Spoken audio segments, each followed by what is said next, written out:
হয়েছে। রাজ্যের ভাই জীবননগর চট্টনগরে বিপুল পরিমাণ ফার্মের জমি দখল করে জনগণকে দিয়েছে। আমরা জানি আশ্রয়ের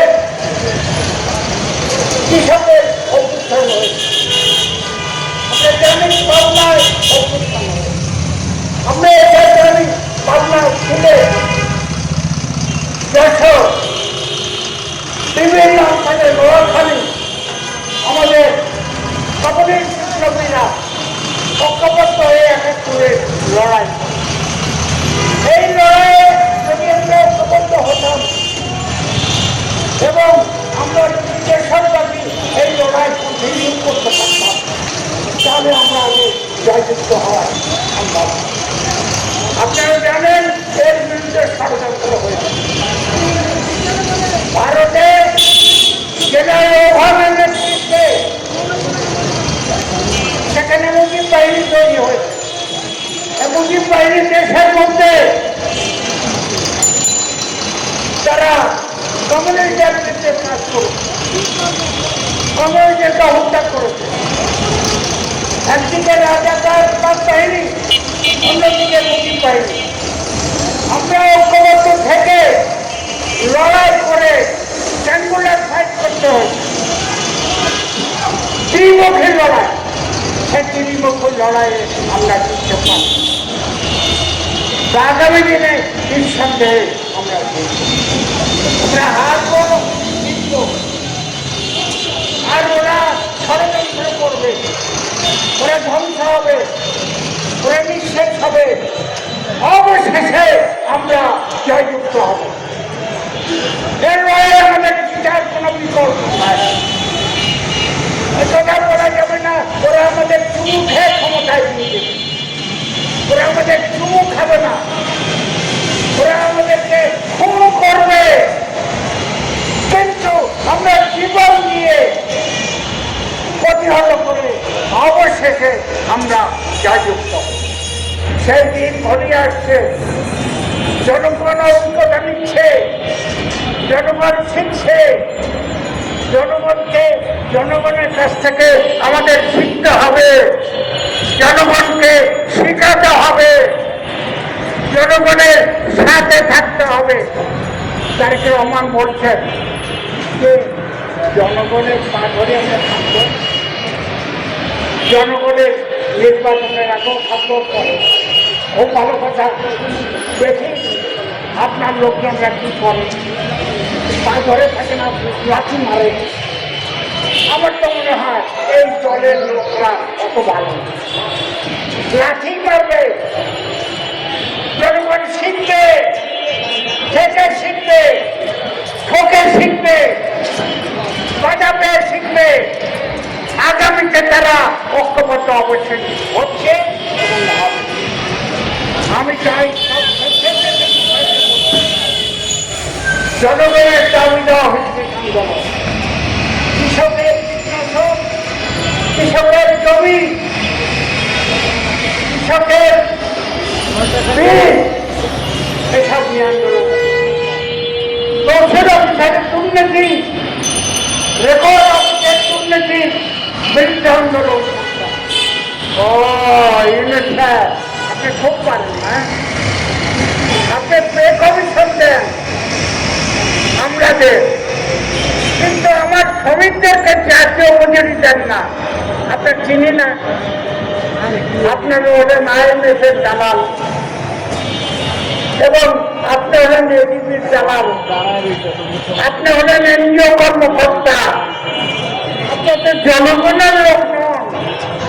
অতএব আমরা তো জানি আপনি এই কাজ করবেন, তবু আমরা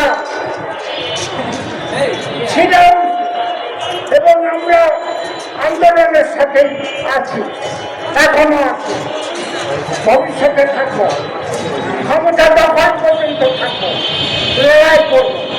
আমার বয়স বিরাট কদিন, কিন্তু আমি একথা বলতে চাই, জনগণ ঐক্যবদ্ধ হচ্ছে, হবে, বিশাল আন্দোলন হবে এই আগামী যে সরকার ক্ষমতায়। তার বিরুদ্ধে জনগণ লড়বে গ্রামের শহরে সর্বত্র।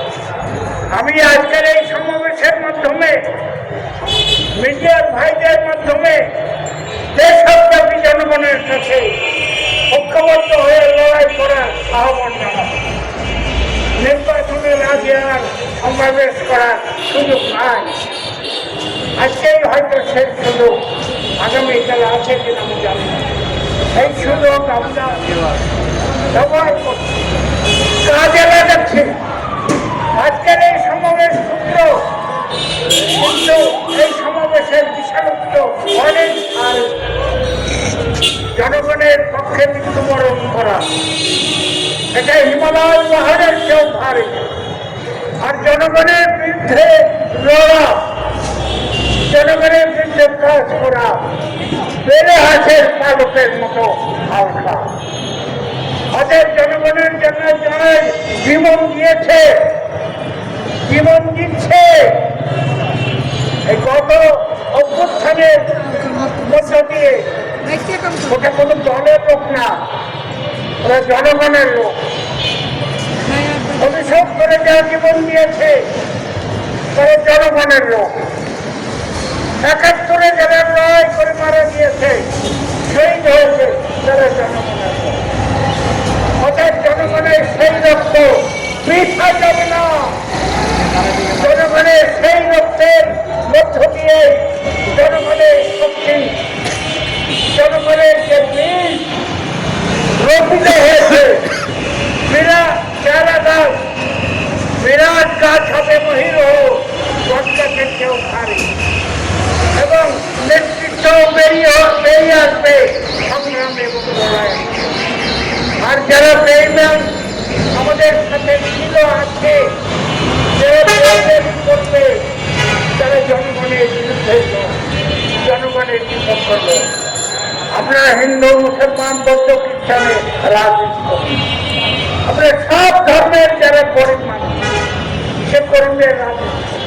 মুসলমান বলুন, ওই ধনী বড় লোকের রাজনীতি, হিন্দু বলুন বড় লোকের রাজনীতি, খ্রিস্টান বলুন বড় লোকের রাজনীতি। এইসব ধর্মের যারা গরিব মানুষ তাদের রাজনীতি।